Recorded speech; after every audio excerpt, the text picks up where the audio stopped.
new cruising permits, which is great. This is the breaker that we're going to take off so that we can insert a switch. I'm Herb, and this is Heather. We're post-career empty nesters who found the next phase of our lives lacking.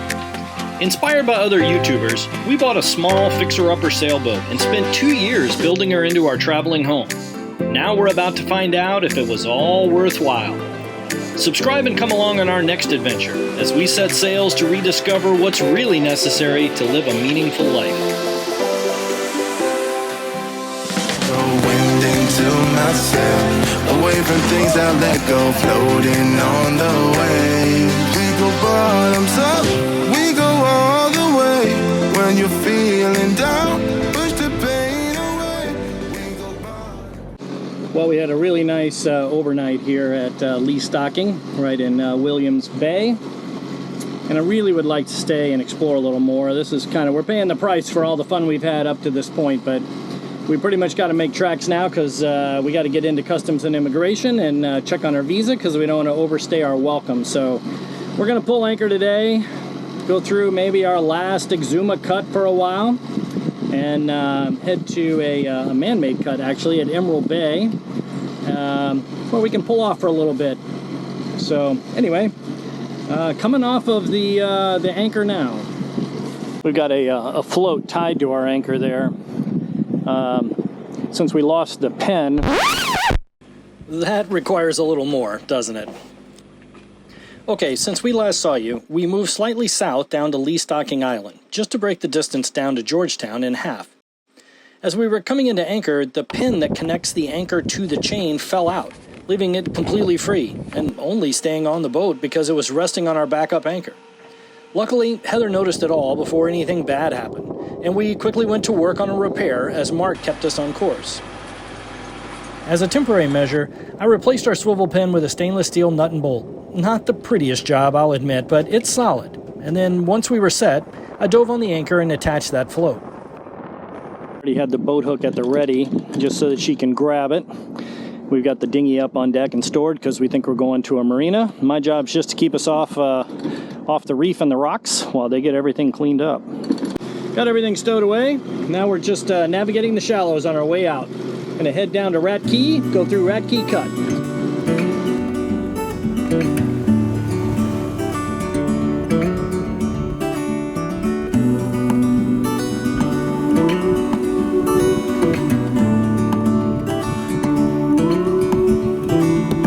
Look ahead, the sea is calm, and I know we've been through a lot, but just wait.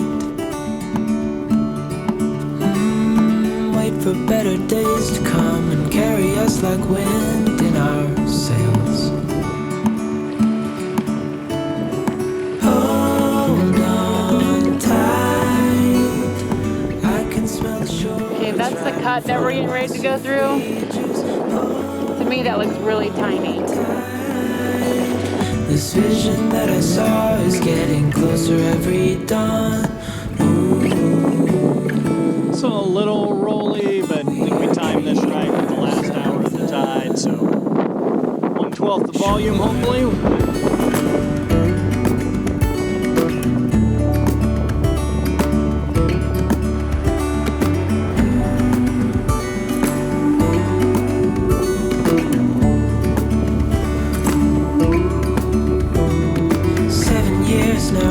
Boat and we all know where we belong, just wait. We're safe on the dock at Emerald Bay Marina, on Great Exuma just north of Georgetown. This place is owned by Sandals, but it's separate from the neighboring all-inclusive resort. It's also right next door to the infamous Fire Festival, but I'll leave that for you to check out on your own. Emerald Bay is huge, 133 marina slips that can accommodate vessels well over 200 feet in length. There's a fuel dock, shower facilities, a free laundry room, just amazing. There's even an ATM, and definitely some of the friendliest people we've encountered. So this is one of the best perks here is they have coffee every morning. We haven't made coffee in like a week, which is awesome. There's just something better about coffee someone else makes for you. There's a lending library, a bar, a billiards room, and a comfy living area for socializing and television. We did good stopping here, but before we enjoy it all, we have to complete our main mission. Okay guys, quick update. We've got new cruising permits, which is great. We rented a car today, went into town to the customs office, also went to immigration. I'm sure you'll understand this, but we didn't take a camera in. No cameras blazing while begging for extensions in a foreign country. But we were able to get that done, so big relief there. At least we are good now to continue our trek on to the Turks and Caicos. The second piece of cool news is that we stopped at Men's Water Sports and we picked up a brand new outboard engine, so apologies for no camera again. Luckily, Heather thought to get some of it on her cell phone, which we'll add here as well. But anyway, new engine picked up, we got it here, it's on the rail. More of that is coming. I thought I'd give you a quick update on the old engine, which we managed to take into a repair shop to get evaluated. So there were a number of things wrong with it, but the main thing was this.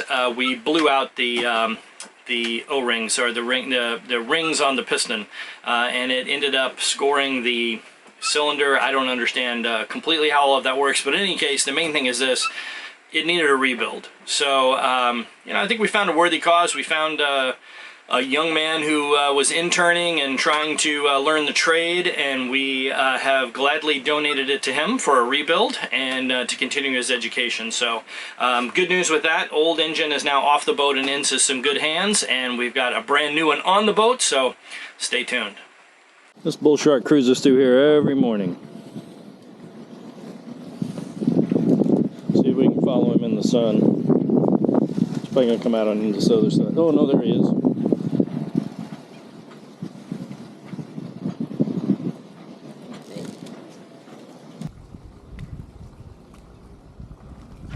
Well, we said goodbye to Mark this morning.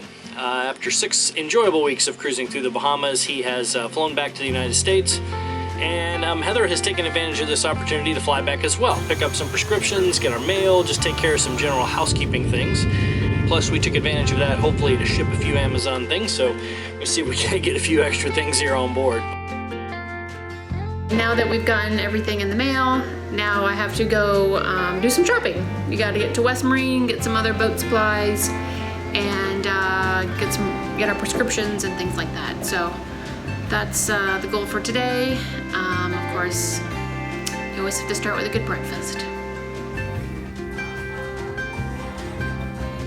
So it's been a year since we have been working on the wood, and got a lot of miles under the keel, so probably time to sand this a little. I've probably been ignoring this a little bit too long, but I'm certainly going to put that on the list. With fewer people on board, it's a good time to be cleaning this stuff up. One of the things that's been bothering me, or one of the places that's been bothering me, is this companionway entry. I've sanded it down, ran the vacuum as well. Things are really a mess inside, but I wanted to kind of take advantage of this as soon as I possibly could, and that way I can get to a little bit of varnishing. I think I'm going to do this this top piece here as well while we're putting everything in order. Okay, we've done our West Marine shopping, and so far everything is fitting in the bag. Though not a ton of room left now that we got this VHF radio in here. And I'm debating whether or not I'm gonna get my mango from Costco, which I really wanted, but I don't know if it's gonna fit. Well, it's about 4:30 and I'm getting ready to head out for the airport here in a bit. I still have to take back the rental car and just, you know, make sure I have plenty of time to get through security and whatnot. So it's been a great trip. I've enjoyed eating all the different foods. That part I really did miss. I missed all the variety and the ethnic food, and so I just had a good time.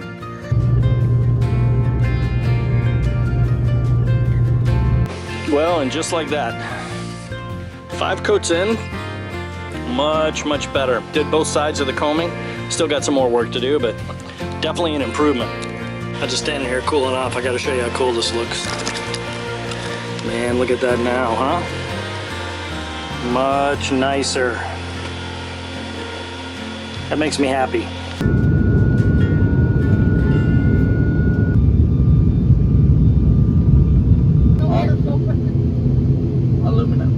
Heather's back now. It was a really quick trip and brought a few boat supplies with us, so thought I'd kind of catch up on some of the other things that we've been doing. For starters, one of the other kind of nitnoid bothersome things was a VHF radio that was here in the cockpit that, you know, admittedly it was the old one. It was one that was on the boat. It really, you know, it was supposed to be white. It was now yellow. And when I would talk on it, I would get comments from other people about how it sounds like I was far away. But if I went to the new radio, I didn't have that. So we changed it out with the kind of same model that we had, a brand new standard Horizon, and you know, hopefully that will improve some of our reception. So that was one of the projects. One of the other ones that's kind of been bothering me is our windlass. So here's how we have this set up currently. Is it's actually this breaker, and we have, you know, the from the starter battery we have a cable that comes into the to the breaker, and then from the breaker we go out all the way to the windlass, which is great, except we end up kind of reaching behind this panel. You'll see that the breaker currently isn't popped. We use that as a switch to turn on and off the breaker. So anyway, we're going to replace that today. Since I'm down in the lazarette, I should probably also mention that I've replaced the starter battery. You know, the truth is I've done so many weird experiments and stuff, I think I've kind of blown out that AGM battery, so we'd have trouble sometimes starting the engine, but I've done two things here. So the first is I've replaced it with just a normal lead acid battery. Well, you don't want to buy those international, by the way. They're like 3 times the cost, but didn't really have a choice here. And then second is I mounted a voltmeter right above it. So with a quick glance, we can verify kind of voltage on the starter battery, and I think that'll help a little bit with our alternator testing. So I'm still kind of messing with this battery isolation manager, although currently it is so isolated I don't even have it wired to the starter battery. So we're just going alternator directly to starter battery, and we'll be collecting data on that. So you'll have to stay tuned and see how that works out. I don't exactly know. Anyway, let's get to the windlass switch. So to do any kind of work in the lazarette, we really need to empty it. It still requires some boat yoga, but I'm on kind of that beginner level, like that advanced stuff, not pulling that off.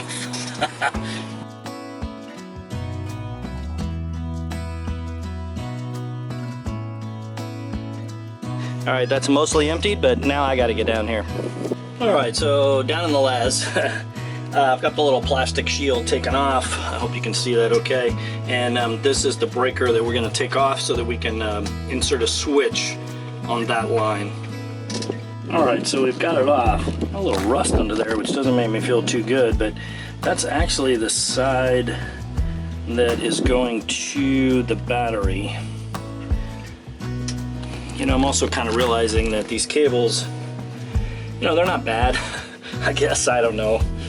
I know where they all are, but I probably should start apologizing to the future owner. I mean, hopefully that's a long time from now, but probably could have made this a little cleaner, so I don't know, who knows, maybe I'll get back to that.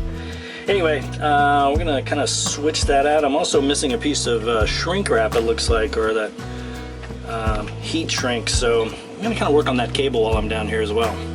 Okay, so that's the back of the new switch, and you'll see I've got my little starter battery house battery, and that's my official jumper cable when I need to put them across, so might as well just admit it. Anyway, we're gonna go to this switch right here for the windlass. We've got this mostly done, but here's the problem: is the battery terminal, that thing is too big to actually fit here efficiently. I don't know how well that's showing, but we're gonna have to change that out. So it's always one thing turns a big project, a little project into a big project, but here we go. Well, I was out of shrink wrap, but I was able to got some red electric tape, so I'm hopeful that'll kind of do the same thing. So anyway, we'll get it all attached now. All right, well, now we're going to test it out. So everything's hooked up. We go breaker to switch. Well, it's actually battery to breaker to switch. So Heather's going to go up front. We'll try it out. Yeah, try it. Should be nothing. Nothing. Okay, I'm going to hit the switch, and then we're going to test it from there. Okay, so this is what will be really handy. All we have to do now is hit the switch. Okay, so now it's on. Let's go see if it's working. Okay, Heather, try it now. Good? Nice. All right, we can check that one off the list. Feels good to get that done.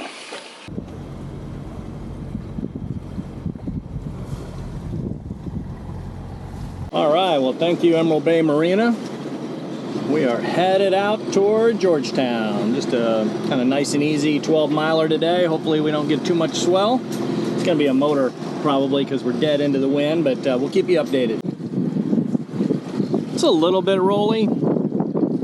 Not too bad today. I mean, we did have a storm a little bit this morning, but we're both feeling a little squishy because we haven't been out to sea in, what, 10 days, 2 weeks, something like that. Wild. Yeah. Yeah, it's, no, you just have to get used to it again. Yep, vacation's over.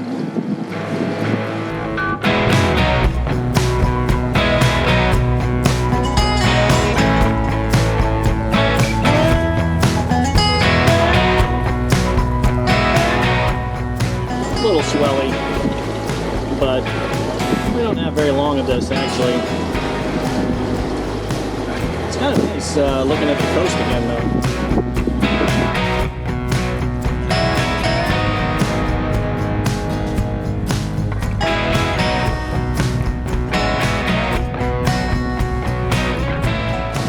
Well, seas are laying down a little bit, or we're getting used to it, or maybe both, I don't know.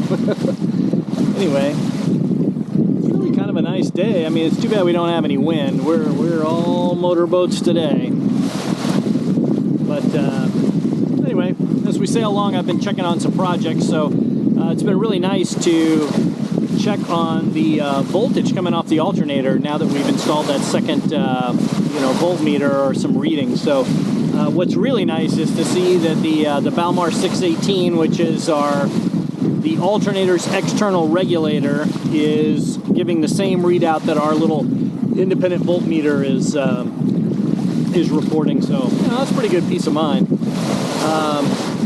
Boy, I'll also say how nice it is to have charts again. Thank you, Navionics. So anyway, if you were watching a previous episode, we were coming past, it seems like we were in Norman's maybe, and coming through a cut, and our Navionics cut out. And after a whole bunch of diagnosis, it was the card itself that went bad. So Navionics jumped into action and was able to replace it for us. So many thanks. It's kind of cool to be looking at that again now. So anyway, we got maybe 2 miles, mile and a half, somewhere in there to go before we tuck in behind Stocking and kind of approach Georgetown proper. So just a little bit left of this open, then it'll get a little quieter. Arriving into Georgetown by boat is generally a matter of hitting specific waypoints, GPS coordinates that help keep you out of the shallows and off the rocks. It's interesting to watch as all manner of boats arrive and depart along the same parade route. Once inside Conch Key and Stocking Island, the Georgetown area, Elizabeth Harbor, is broken up into a series of anchorages, each its own community of sorts. It's common to spend a few days at one before hopping over to another, an activity known as the Georgetown Shuffle. There are many places to drop the hook, but the more popular ones include Monument, Honeymoon Beach, the Hurricane Hole, Chat and Chill, Kids Cove, Sand Dollar Beach, the Litter Box, and a place known simply as the Middle. This is like the largest catamaran we've ever seen not at a boat show. Just beautiful, guys.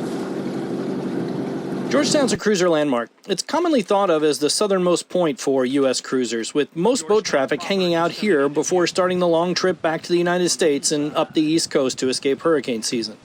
We saw and heard many familiar boat names as we transited through Elizabeth Harbor for one last hurrah with our buddy boat Wait and See before they too made their return. All right, we've hit our anchorage.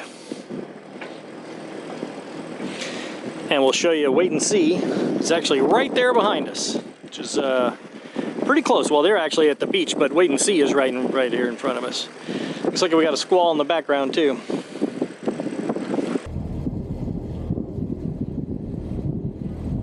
We're gonna back down on the anchor now and make sure that it's set.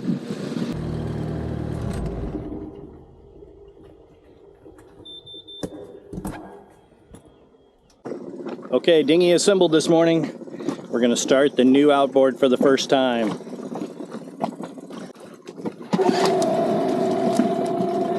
Ooh, listen to that hum. Ooh. So far, so good. Oh. Are we ready? Yeah. Man, she's quiet compared to other one. Not used to this. Watch out for the... There's not a ton of smoke.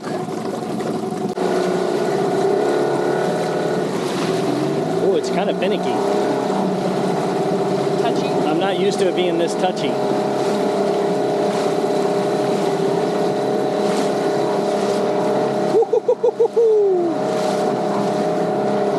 We just passed our friends there on egret, which is kind of nice. It was a little impromptu, so we didn't get it on film, but man, we were able to like glide to a stop and talk over the engine. It was quite a change. Anyway, coming into Georgetown now. It's been about a mile or so. No issues at all. It's Sailing Florence, other YouTubers, go check them out.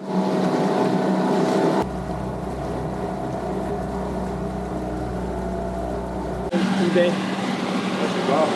Ah, the garbage truck.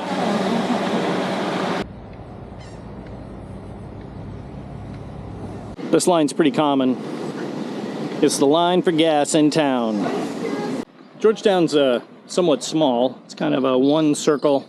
Traffic only goes in one direction here. Well, for most of it, one part is two-way, but we had a little rain last night, so got some flooding. We're gonna kind of cut through Regatta Park.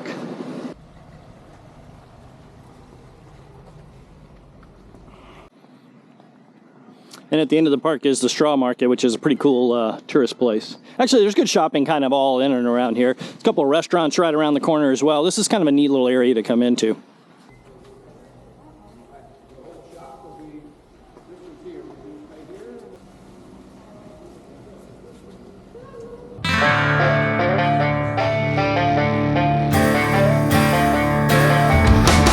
For cruisers, Georgetown and Chat and Chill are almost synonyms. Opened in 1998 as a day camp for people who lived on their boats in Elizabeth Harbor, Chat and Chill is 2 parts beach bar, 1 part pig roast and conch stand, and a whole lot of outdoor space for volleyball, cornhole, sunbathing, day drinking, and just chilling in the water along the shore. There's a kitchen and a gift shop now, and even a Sunday church service. Heck, it's even becoming a popular destination wedding location. Chat and Chill claims to be the quintessential laid-back, barefoot beach bar for real beach bums. So naturally, we had to hang out there. All right, we're making a sign. Aqua kind of blue, glitter blue, cobalt blue.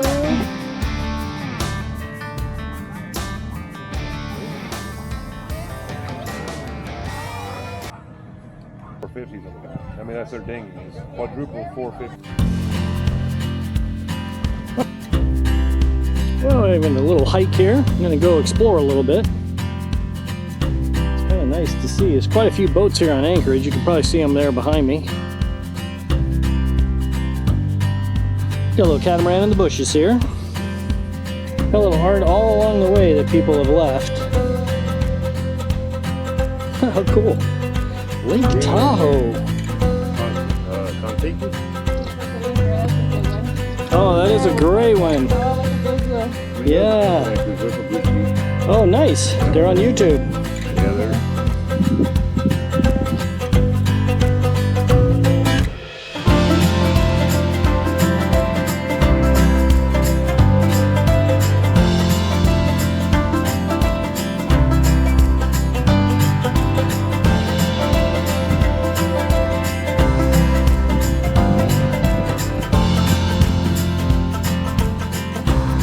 Right.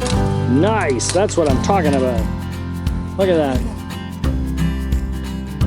All right, guys, come find our sign.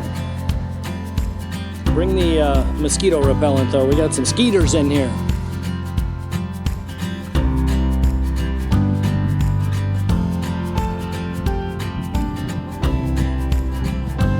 All right, that was really cool. Some people really knocked it out, too. They really put some work in. Yeah, now I know what to, now I know what to. Next time we'll really have something. This sign will be so lame. There we go. No, we have a good one. We have a good sign. Not compared to some others. That entire section. I'm glad we didn't see how high the bar had been raised before we came out here, but